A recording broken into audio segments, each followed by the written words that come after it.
good meeting that's well done, feels productive, and serves a purpose, which are necessary. So meetings are necessary, and let's talk about how to do them properly. Welcome back to the bench, everybody. Name still be determined.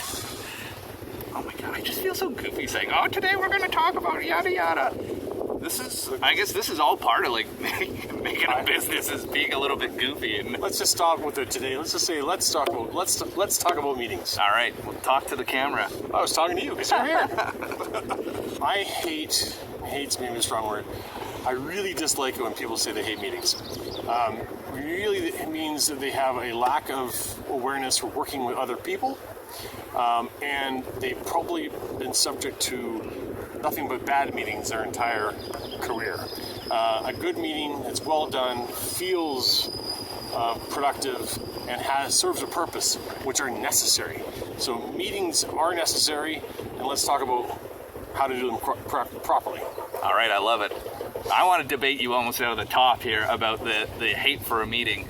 Is what is actually quietly being said is, I don't feel like this is important. Like, I'm coming into this thing, I'm going to spend a whole bunch of time sitting around and nothing's going to get done, when my time is a very limited resource as a staff member, as a team member, and we want to sit around and just like chinwag and not get anything done. That's what I hear. Now, I also agree with you, Shane, that a good meeting is actually energetic, because when you walk out of a well-structured meeting, you know why you've walked into that meeting to begin with, and you know what you have when you're walking out of it. Shane, you're actually incredible at framing meetings. So let's not get too far. He is, but he's also bashful. So, Shane, what do you actually think makes a good meeting? Like, if you were to say, hey, team members, we're going to do this meeting, why is it important? How do you frame it? What should we expect from a well-structured and well-ran meeting? I think that's a two-parter. Yeah, well, whenever I send an invite out to a meeting, I always put it at the start of the invite. The purpose of this meeting is, and if I can't answer that question, I don't have the meeting. And it's happened quite often where, like, I just don't know what I'm having. Now I'm to the point now where I kind of know ahead of time I need a meeting. But a lot of people don't have a thought around what the purpose of the meeting is. And you have to have an overarching goal. Are we here to debate something? Are we here to create, brainstorm, create something new? Are we here to share information? Are we here to create action items? What is the goal of the meeting? And I think the one that falls mostly under the microscope is the regular weekly meeting. Several years ago, Spotify made a bold move, and they canceled every single recurring meeting in their on the calendars. And they had control. They went into the Microsoft cloud, and when all the meetings were gone. Yeah. Of course, people hated that. But their point was they wanted to take a bold stand and say, okay, we're going to get rid of all these meetings. You go a month without having them, and then we'll let back the ones that we need. Your typical 1 hour a week meeting with 8 people will cost a business about $40,000 over the course of a year. Wow. That's a huge expense for 1 hour, right? And so getting into some of the specifics around how to run a good meeting, now, one of the key things is obviously have an agenda. Now, I'm a bit of a looser on the agenda than say Robert's rules. Yeah. You don't need to. I find that people who spend time putting in like from 5 to 10 minutes, we're going to talk about this topic. I think it gets in. There's too much structure there. Right. But you should at least have a sense of what the topics are and who owns them and what the outcomes are for each of these. Okay, we're here to make a decision about this, or we're here to provide transparency, or provide an update on this. Yeah. No.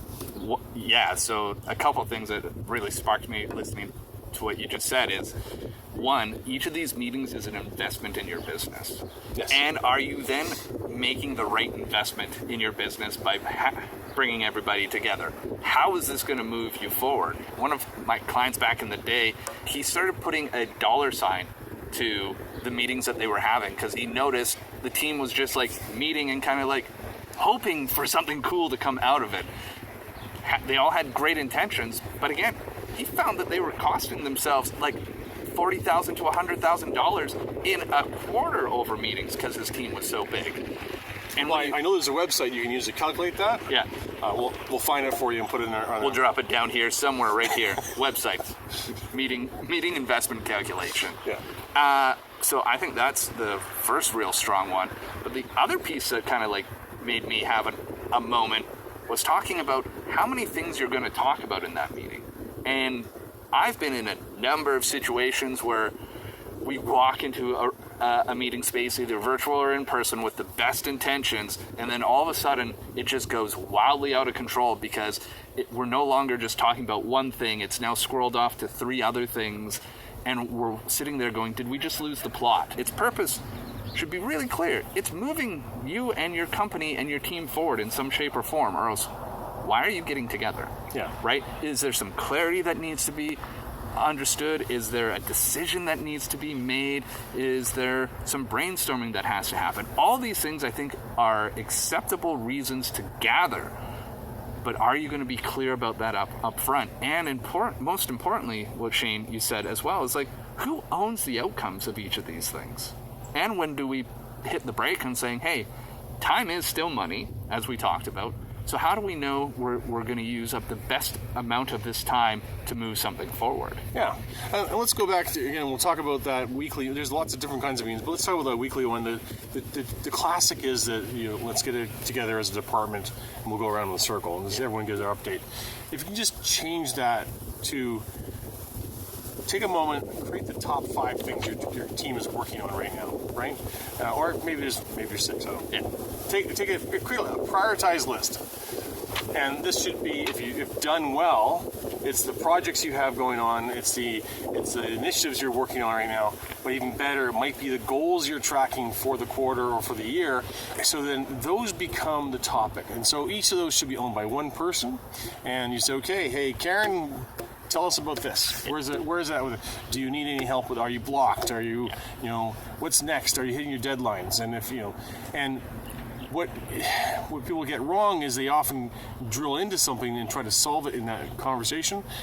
The goal in those kinds of meetings will be to know what to spin out and do separately with a one-on-one. It should be the boss and the employee who's responsible for those takeaways, or those goals. Otherwise, you're involving people in topics they shouldn't be involved in. Right, and that goes right back to that whole thing squirrel out. Is that weekly meeting is when you are talking about the piece that you own, is like, am I blocked? Yes or no? And who do I need help with to answer this question? You guys pull off after the meeting. It's like part of the takeaway is saying, hey, I'm going to work with Shane on this date. Here's how we're going to move it forward next. The weekly meetings is like the aha I'm having is like, well, it's our opportunity to recommit to that priority, right? To say, here's what I did, and here's how I moved it forward, and here's where I'm blocked, and here's what I plan to do next. Yeah, and from a manager's perspective, it's an opportunity, and again, probably get some hate on this, but it's an opportunity to hold people accountable. So if you imagine, it doesn't have to be a list of projects, it could be a list of sales as well. You bring a HubSpot up and you show the dashboard, you say, okay, hey, Frank, you had this on your list last week, and it hasn't moved. How come? Yeah. And obviously you need to figure out the right mix here. There's a certain amount of that that's okay to do in front of Frank's teammates, because he is going to be held accountable and have the opportunity to speak into why it's where it's at. Yeah. Outside of that, you don't want to maybe leave the disciplining and maybe the screaming and yelling, which you shouldn't do. Yeah. Outside of that meeting. Where we ended up taking this is, it's a vital one, is having that team check-in on a regular basis, but structuring it in a way that enables you as the owner and the founder and the CEO to say, hey, here's the priorities that we've delegated, here's who's committed to it, and here's what I need to be aware of. And another way of looking at it, it's your meeting if you're a manager. You gather everybody together in one room for a quick meeting because it's easier on you than having 5 separate meetings. That's correct. So that's really the purpose of it. There's also some other opportunity there for you to hold the other team members accountable. There's some growth opportunities for some individuals depending on how they're performing. They can see you manage people and therefore learn some leadership techniques as well. And maybe if you do your job well, you can help them learn how to be a good manager. Yeah, and as well, honestly, don't forget to celebrate it at the end of it. One of my favorite parts from EOS is rating the meeting at the end. Is if you've got a reoccurring thing, and if you can get your team to saying this was a 5 out of 5 meeting, give the high fives, enjoy it, and use it as a space to continue to learn, to improve about it. The top 3 kind of things we've talked about is have clarity, know why you're gathering, understand what you're hoping to accomplish within it. It can be brainstorming, it can be action items, it can be updates, and then as well, rate it and get back to work, because these damn things are expensive. So make the right investment when you're gathering your people.